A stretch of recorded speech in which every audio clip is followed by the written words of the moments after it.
Hello and welcome back to the Daily Grind. It's just you, me, the camera, and a cup of coffee. And today, well, I'll try and lay off the Fallout 4 news a little bit, but there is some stuff. I should really take that sip before I start.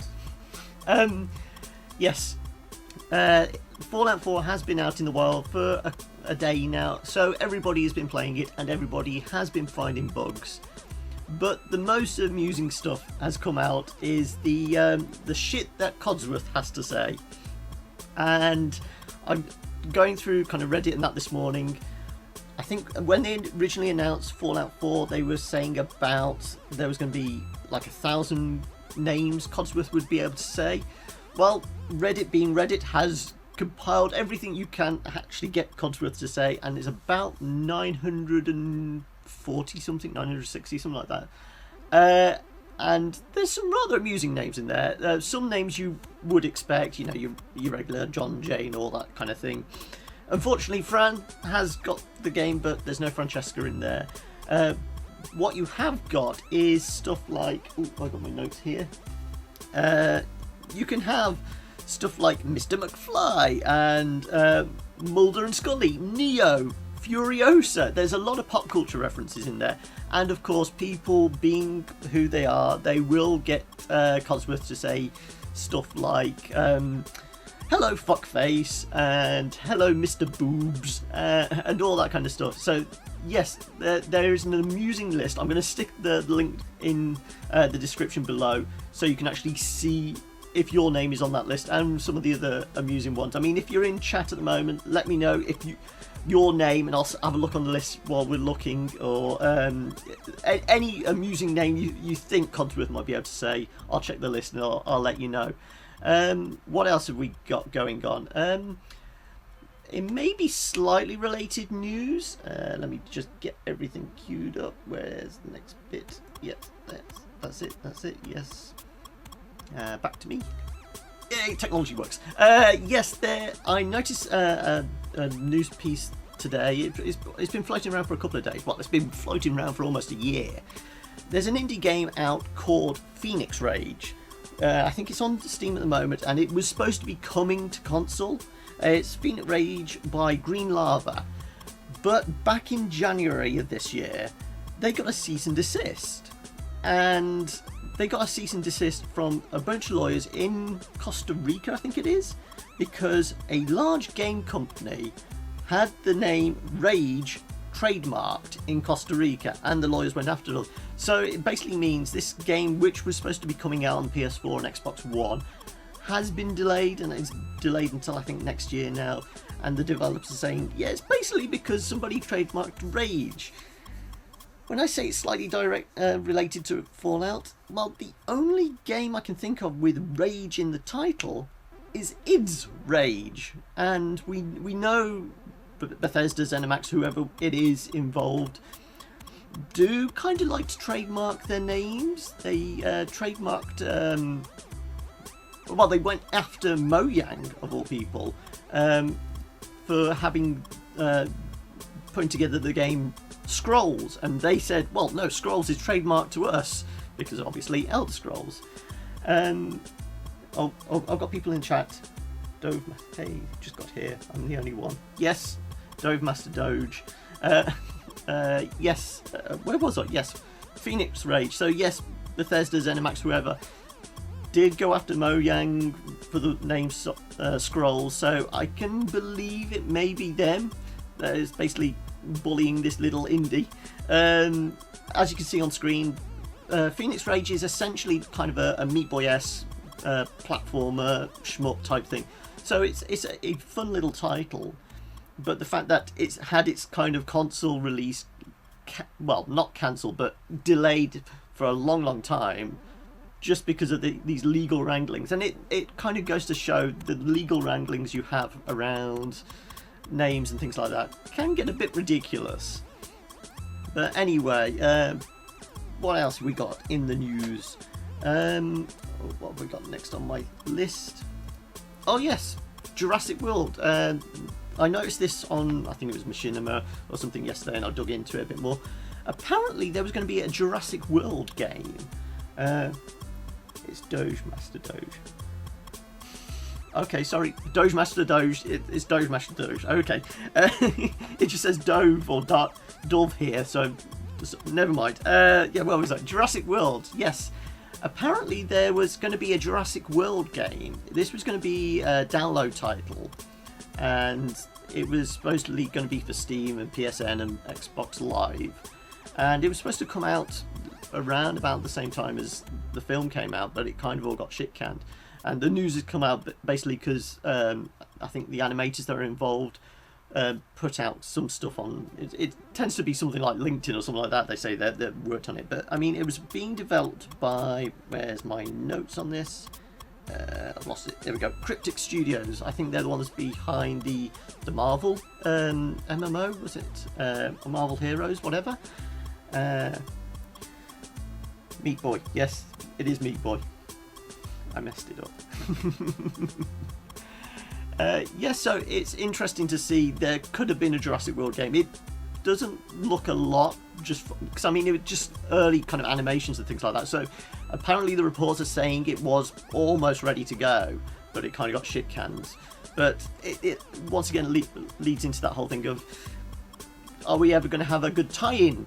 I've said before about games becoming movies are normally a bit dodgy, but the other way around also doesn't tend to work that well. I mean, there are a few exceptions. I think the what was it, the Wolverine game was a notable exception. A lot of people like that. But then we've had countless Spider-Man games that have all been a bit ropey, and all manner of other ones. But if you want to play as Chris Pratt, unfortunately you can't do it realistically, but of course you can still do it in the Lego Jurassic World, which we did actually play. Well, Fran played, so there will be a link probably up there.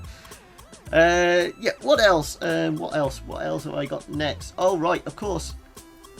Steam have launched their hardware now, so we have got the Steam controller, the Steam Link, and then the first 3 Steam machines, Steam boxes have come out, and they're the ones from Zotac, Cyber, and Alienware's one. Alienware's one is the one that people have probably seen more of, but obviously the big thing for Valve is the Steam controller, and basically a lot of kind of reviewers and hardware sites have had hold of the Steam controller for a while now, and even a month on, people are still saying, yeah, it's not great. It's if you want a controller, you might as well have an Xbox 360 or Xbox One controller, and then for the finer stuff, just get yourself a wireless keyboard and mouse. Their big idea is, of course, that you will be able to play games on in your living room, on your sofa, you know, from your console, whether it's, you know,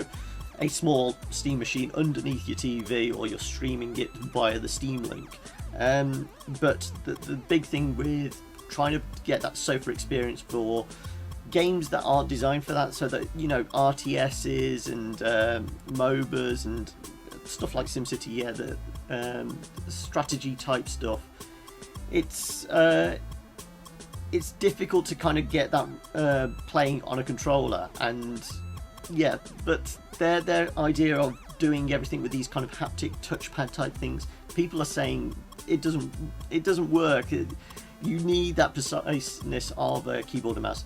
I mean, the one thing people have lauded the Steam controller for is the kind of the customizability of it all, and the fact that the Steam community can kind of put up their own design schemes and that for, you know, button configurations. So there are aspects of the Steam controller that could work, but for the price they're asking, most hardware reviewers, and I mean, I've not had a chance to play with the Steam controller myself, but it's even, you know, those initial reactions people said it's going to take some getting used to. Even a month later, people are still saying, no, it's not quite there. But the one thing people have said is the controller might not work, but the Steam Link is something worth maybe thinking about. It's basically a 50 quid box that allows you to stream your big a powerful rig into your living room. So rather than having a long cable, or rather than having a Steam box underneath your TV, you can have this little box that will stream across your network. And they're saying yes, that is a good thing if your home network can actually handle it. There is the issue of you're going to have a pretty beefy home network to be able to handle streaming a game at decent enough quality without too much lag. Apparently the streaming and coding isn't too bad on it, so there isn't too much input lag and things like that. So as for the hardware, yes to link maybe. Controller is still a bit iffy, and from what I've seen of the Steam boxes, might as well just build your own PC, because there doesn't seem to be anything special about it. If you want that kind of console size box under your TV, you're probably best off building it yourself. I mean, and the fact is you can get SteamOS for free and install it yourself, so you can actually essentially build your own Steam box. But the one good thing about the release of the new Steam hardware is Steam have got a sale on for all kind of high-profile games that are running on Linux, because obviously SteamOS is a Linux-based system. So if you do want to pick up a few decent games, there is actually a sale on at the moment, and there are some decent titles on there. Right, what else have we got? What have I got next on my list? Ooh, where are we? Ah, yes. This came out just after I kind of finished the stream yesterday. There is going to be a new Nintendo Direct. Obviously, we've not had one since the sad passing of Iwata. But apparently tomorrow at, I think it's 10 PM our time and 2 PM Pacific time, we are going to have the first Nintendo Direct for God knows how many months now. And at least for us in Europe here, we are going to be having Satoru Shibata doing the Nintendo Direct. It's unclear whether he's going to be doing it for the States as well. It may well be Reggie. It's obvious. It seems obvious that it would be Reggie, but we don't know that until we get the stream tomorrow. Obviously, it's going to be a bit after I do tomorrow's stream, so I will be talking about it inevitably on Friday. But I mean, a lot of people are already kind of taking guesses at what will be talked about. Let me find what the current rumours are. It's expected that there'll be a date for Star Fox Zero. Obviously, there's been stuff about Xenoblade, because I think it's a couple of weeks, next week, something like that. There are some rumours that there may be news about a Legend of Zelda Twilight Princess HD edition. But there also maybe be some news about the Smash Bros DLC character, which was part of the fans' poll of who should be in next. So it will be interesting to see what the new Nintendo Direct is, because they're always a big event, and we always like to see those. What else we got? What else is on my list? In business news, I suppose this could be classed as Jinx TV is a almost traditional broadcasting video games stream type thing. Jinx TV does game videos like this, but they do it on traditional media, cable channel type thing. I think it's Virgin Media you can see it on, or you can obviously see it online if you've got a subscription. But they are actually looking for more money. They're going to crowdfunding to try and expand. Apparently they are looking for just over £500,000, and they've gone to Crowdcube, which I'd never heard of before. Obviously you think, oh, they're doing crowdfunding, so it's going to be Kickstarter, Indiegogo. No, they're going with Crowdcube, which is apparently a actual investors site, so you can actually invest in Jinx TV and get an equity stake. So they are essentially looking to expand. They are looking to try and get expand their reach around the world, but also try and get apps on the PS4 and the Xbox One, which will kind of help get that reach out there. So it's interesting to see. I've known a little bit about Jinx TV. I know some of the presenters and that on there, but I've never really watched it. I've never seen any of the videos and that. It's interesting to see that they're having to go the crowdfunding route to actually expand and that. But I thought that was an interesting piece of news, and what else have we got then? Oh, yes, I think this has been floating around for a couple of days now. Obviously, Darksiders 2 Definitive Edition came out, what was it, last week or something like that? And there's obviously been press tour type things about it, but the guys at Nordic Games, who actually brought the Darksiders IP after the wake of THQ going down the drain, have said they are still looking at the possibility of trying to do a Darksiders 3, which is a cool concept. I do like the Darksiders games. They were kind of fun action games. Obviously, Darksiders 1 was kind of people joked it was Zelda of War, but Darksiders 2, it kind of expanded on that, and it was kind of one of the last games to be released under THQ. But it's been one of those IPs that there's not been a lot of word on since, you know, THQ went under and Nordic brought the rights and that. So it is good to see that it's not a dormant franchise. It is still potentially being worked on. It's one of those that obviously the studio behind it wants to do more games, and I think there is interest out there. I mean, there's something a couple of days ago, well, probably a week or so ago, the guys at Remedy were saying they'd be interested in doing another Alan Wake if there was people out there wanted it. And obviously Alan Wake is one of those kind of cult games. Obviously Remedy are way behind. Well, they are behind, but they're backing their own project at the moment, which is the Quantum Break thing, which still people aren't quite sure about.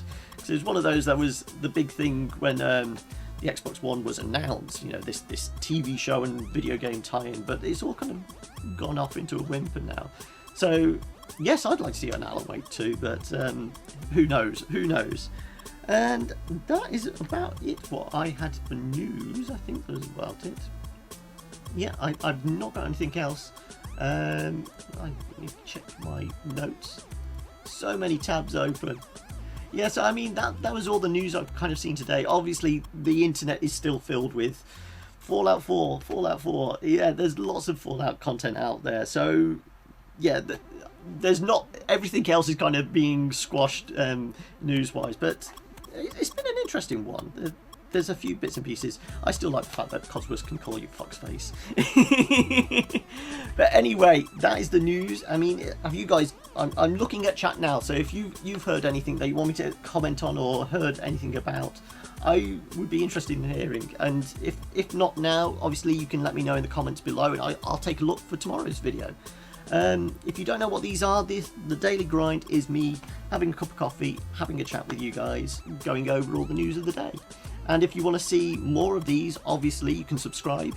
If you're on the YouTube gaming video channel, whatever it is, I think it's not a subscribe, it's a follow, but you'll still get notifications when I go live, which is 3:30 every day. Well, Monday to Friday. I don't know whether I'm going to do the weekends. This is still what third episode. So, yeah, if you want to see more videos like this, obviously subscribe to the channel. You will get to see these live streams. You'll get to see our reviews.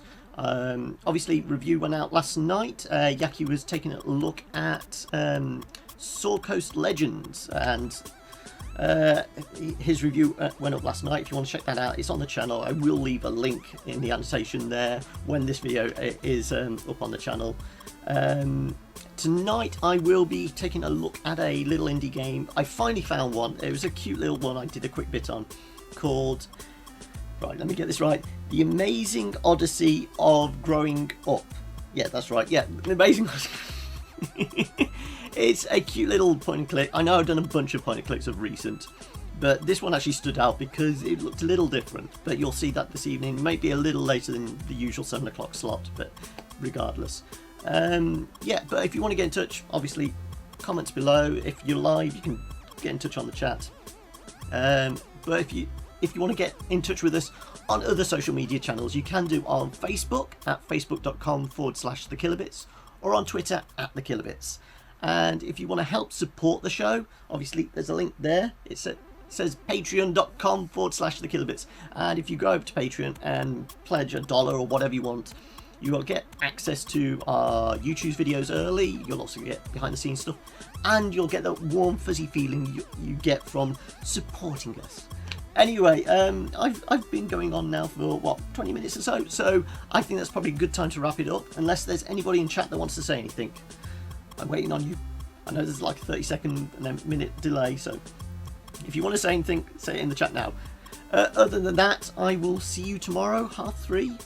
As I say, if there's anything you want me to talk about, is there any topics you want me to kind of do like Q&A discussion, my opinion type thing on?